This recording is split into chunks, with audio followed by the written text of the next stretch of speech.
Good morning students. आज हम BSc part second के paper second animal physiology and biochemistry के फिजियोलॉजी ऑफ डाइजेशन का जो टॉपिक है भोजन का अवशोषण, एब्जॉर्प्शन ऑफ फूड, उसकी स्टडी करेंगे।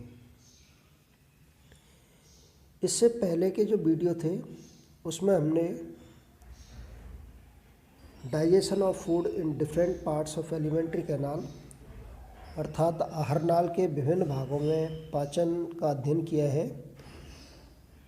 तो पाचन के फलस्वरूप जो जटिल भोज्य पदार्थ होते हैं वो सरल भोज्य पदार्थों में टूट जाते हैं और इस प्रक्रिया के द्वारा अर्थात पाचन के द्वारा जो कार्बोहाइड्रेट्स होती हैं वो मोनोसैकेराइड्स यूनिट्स में, प्रोटीन्स जो होती हैं वो अमीनो अम्ल में, वसा जो होते हैं वो बसीय अम्ल, ग्लिसरॉल, मोनो एवं डाइग्लिसराइड्स में टूट जाते हैं। और इस प्रकार से पाचन के फलस्वरूप जो जटिल खाद्य पदार्थ होता है वो सरल अवशोषण योग्य खाद्य पदार्थ में परिवर्तित हो जाता है। इस प्रकार आहार नाल के विभिन्न भागों में पाचन के पश्चात जटिल भोज्य पदार्थ इस रूप में आ जाते हैं कि वो आहार नाल के द्वारा और मुख्य रूप से छोटी आंत्र के द्वारा उसकी आंतरिक जो सतह है उसकी झिल्ली से विसरित होकर रक्त एवं लसिका में पहुंच जाते हैं। इस प्रक्रिया को भोजन का अवशोषण कहा जाता है। अब भोजन के अवशोषण की जो प्रक्रिया है वो सामान्यतः मुख, गुहा एवं ग्रासनाल में कोई अवशोषण नहीं होता है। केवल कुछ दवाइयाँ जो होती हैं वो ही इस भाग के द्वारा, इन भागों के द्वारा अवशोषित हो सकती हैं। आमाशय में भी अवशोषण जो है स्टोमक में वो भी काफ़ी सीमित मात्रा में होता है अर्थात काफ़ी कम होता है और केवल ग्लूकोज है, जल है, अल्कोहल है, इनका ही सीमित मात्रा में अवशोषण किया जाता है। सर्वाधिक जो अवशोषण है लगभग पचित भोजन का 90% तक जो भाग अवशोषित किया जाता है वो छोटी आंत्र की सतह से अवशोषित किया जाता है। और जो छोटी आंत्र की जो आंतरिक सतह है उस पर जो श्लेष्मा के वृत्ताकार फलन, वृत्ताकार बलन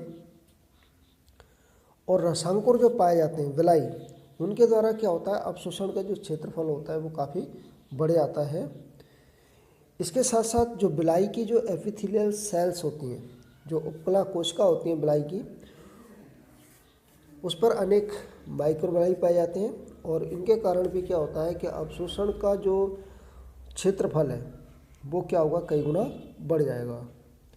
जैसे अपन इस डायग्राम में देखें, यहाँ पर बिलाई का डायग्राम दिया हुआ है तो इसमें जो है जैसे इस प्रकार के ये जो अपन देखें इसमें एक विलस की स्ट्रक्चर देखें तो ये जो है ये अपन को एक विलस की स्ट्रक्चर दिखाई दे रही है ये वाली।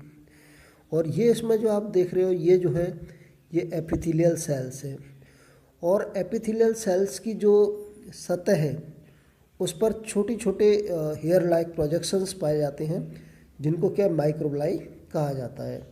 तो ये तो जो पूरा बिलाई है, एक को सिंगल को विलस बोलेंगे, जैसे ये जो है ये बिलाई है और इनकी जो एपिथेलियल जो सेल्स हैं जैसे ये वाली, तो यहाँ जो एपिथेलियल सेल्स की जो सतह है यहाँ पर जो पाए जाएंगे जो मतलब हेयर लाइक प्रोजेक्शंस होंगे जिनको क्या बोला जाएगा, माइक्रोबिलाई बोला जाएगा। अब इसके अंदर क्या है, इस बिलाई के अंदर जैसे ये जो आप देख रहे हो जैसे ये इसके अंदर क्या है, ब्लड कैपिलरीज का नेट होता है और इसके अंदर रक्त केशिकाओं का जाल पाया जाता है। और जो रक्त केशिकाओं का जाल होता है उसमें दोनों ही मतलब वेन्यूल्स भी होती हैं, आर्टेरियल्स भी होती हैं और इसके लगभग बीच में क्या होती है, लैक्टियल्स होती है। जैसे ये जो है ये लैक्टियल्स है ये वाली। जैसे जब अपन अवशोषण की बात करेंगे ये बीच में जो है ये आप देख रहे हो, ये नीले कलर की जो है ये वेन्यूल्स हैं, और जो रेड कलर की देख रहे हो ये क्या आर्टीरियोल्स है। तो जो कैपिलरीज का नेट है उसमें वेन्यूल्स भी हैं, आर्टीरियोल्स भी हैं, और इसके जो बीच में है वो बीच में जो है वो क्या लैक्टियल्स है। तो जब जैसे अवशोषण जो होता है, तो अवशोषण में जैसे जो कार्बोहाइड्रेट्स हैं जिनके अंतिम जो उत्पाद है मोनोसैकेराइड्स हैं, वो मोनोसैकेराइड्स और प्रोटीन्स जिनके जो डाइजेशन के एंड प्रोडक्ट जो हैं वो अमीनो एसिड्स होते हैं। तो मोनोसैकेराइड और अमीनो एसिड्स जो हैं वो सीधे अवशोषित होकर के मतलब किस में आ जाएंगे, इन ब्लड कैपिलरीज के अंदर, जो ब्लड है उसके अंदर अवशोषित होकर के आ जाएंगे। जबकि जो फैट्स डाइजेशन के जो एंड प्रोडक्ट्स हैं जैसे फैटी एसिड्स हैं, ग्लिसरॉल्स हैं, मोनोग्लिसराइड्स हैं, डाइग्लिसराइड्स हैं, उनका जो एब्जॉर्प्शन है वो सीधा ब्लड में नहीं होता। उनका जो अवशोषण है वो किस में होता है, ये जो आपको दिख रही है वाइट दूधिया कलर की, इसको बोलते हैं लैक्टियल्स। इस लैक्टियल जो वेसल्स है इससे होता है।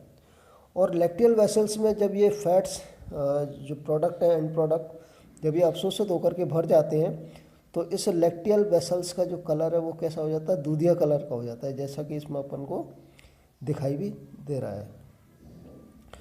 तो इस प्रकार से जो है जो अवशोषण है वो मुख्य रूप से जैसे जो कार्बोहाइड्रेट्स के एंड प्रोडक्ट्स हैं मोनोसैकेराइड्स हैं, और प्रोटीन्स के जो एंड प्रोडक्ट्स हैं डाइजेशन के फलस्वरूप जो बनते हैं अमीनो एसिड्स हैं, इनका जो एब्जॉर्प्शन है वो बिलाई के द्वारा सीधा होगा, तो सीधे ये किस में चले जाएंगे, एब्जॉर्ब होकर के ब्लड के अंदर आ जाएंगे। जबकि फैट्स डाइजेशन के जो एंड प्रोडक्ट हैं fatty acids, glycerol, mono and diglycerides, वो सीधे ब्लड में नहीं आते। उनका जो एब्जॉर्प्शन है वो किसके द्वारा होता है, लैक्टियल वेसल्स के द्वारा होता है। इसे इसके बाद अपन इसको आगे चलें तो देखें इसमें कि जैसे अमीनो अम्ल हैं, सरल पेप्टाइड हैं, ग्लूकोज हैं, ये आसानी से अवशोषित होकर कहाँ पर पहुँच जाते हैं, रक्त में पहुँच जाते हैं। जबकि बसी अम्ल, ग्लिसरॉल, मोनो एवं डाइग्लिसराइड का अवशोषण सीधा रक्त में न होकर लैक्टियल वेसल से होता है। इसके बाद जैसे विटामिन्स की बात की जाए तो अधिकांश जो विटामिन्स हैं B12 को छोड़ करके छोटी आंत्र की सतह से आसानी से अवशोषित हो जाती हैं।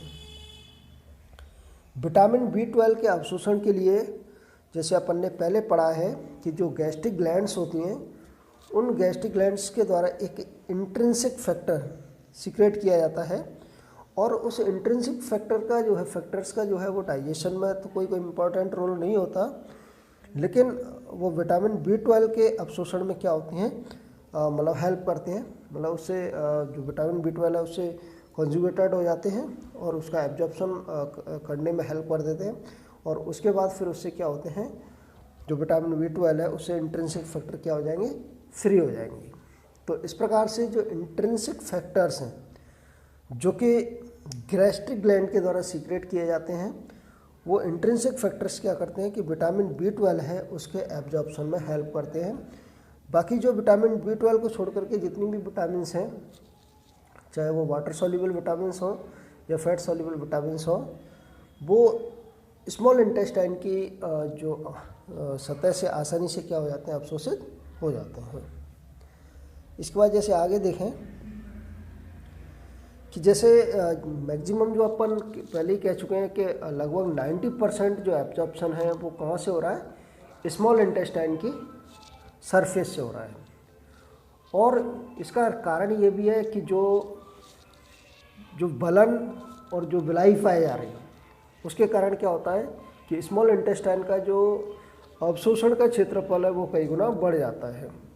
तो इसके बाद जैसे आगे चलें कि जैसे बड़ी आंत्र लार्ज इंटेस्टाइन है, उसकी जो सतह है उसके द्वारा किसी भी भोज्य पदार्थ का अवशोषण नहीं किया जाएगा, केवल जल का अवशोषण किया जाता है, और कुछ मात्रा में जैसे दवाइयाँ हैं, खनिज लवण हैं, उनका भी काफ़ी सीमित अवशोषण किया जाता है। तो इस प्रकार से जो मतलब कुल मिलाकर के जो अवशोषण की जो प्रक्रिया है वो मुख्य रूप से कहाँ पर होती है, स्मॉल इंटेस्टाइन में होती है। तो इस प्रकार से ये जो पूरा टॉपिक है इसमें भोजन का अवशोषण अपन ने देखा कि एब्जॉर्प्शन जो फूड है, दूसरा एब्जॉर्प्शन ऑफ फूड की आवश्यकता क्या होती है। तो इसकी आवश्यकता ये है कि जो प्राणी जो है जैसे भोजन लेता है तो भोजन लेने के बाद जो भोजन होता है वो सीधे ही अवशोषण योग्य नहीं होता है, उसको पाचन के द्वारा अवशोषण योग्य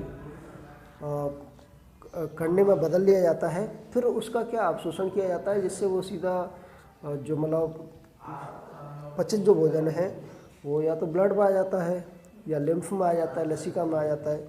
और वहाँ से फिर क्या है कि जो पचित भोजन है उसको क्या कोशिकाओं को वितरित कर दिया जाएगा, जिसको अपन ने एक नई प्रक्रिया कहते हैं उसको एसिमिलेशन ऑफ फूड। तो एसिमिलेशन ऑफ फूड के द्वारा जो पचित भोजन है जो कि ब्लड और लिम्फ में आया है उसको क्या है फिर सेल्स को डिस्ट्रीब्यूट कर दिया जाएगा और वहाँ पर सेल्स में फिर उसका क्या होगा, ऑक्सीडेशन होगा, ऑक्सीकरण होगा और उस ऑक्सीकरण के फलस्वरूप क्या होगी, ऊर्जा उत्पन्न होगी और वह ऊर्जा जो है वो जीवों के लिए क्या होती है, जो जैविक क्रिया है उनको संपन्न करने के लिए आवश्यक होती है। तो इस प्रकार से ये जो जितनी भी प्रक्रिया हैं जो जैसे इंजेशन है, डाइजेशन है और या फिर एब्जॉर्प्शन है, एसिमिलेशन है, ये काफ़ी इम्पोर्टेंट है। और सबसे फिर लास्ट में जो होता है कि जैसे जो अनडाइजेस्टेड फूड मटेरियल होता है उसको फिर एक प्रक्रिया होती है जिसको अपन ने पहले भी डिस्कस किया, इजेशन। उसके द्वारा जो अनडाइजेस्टेड फूड मटेरियल है in case of human being fishes के रूप में होता है और उसको इजेशन प्रक्रिया द्वारा बॉडी से थ्रू एनएस के क्या बाहर निकाल दिया जाता है। तो ये फिजियोलॉजी ऑफ डाइजेशन वाला जो चैप्टर है वो यहाँ पर कंप्लीट हो जाता है। नेक्स्ट जो वीडियो है उसमें अपन नेक्स्ट जो चैप्टर है उसकी स्टडी करेंगे। तो आप लगातार वीडियो देखते रहें। थैंक्स।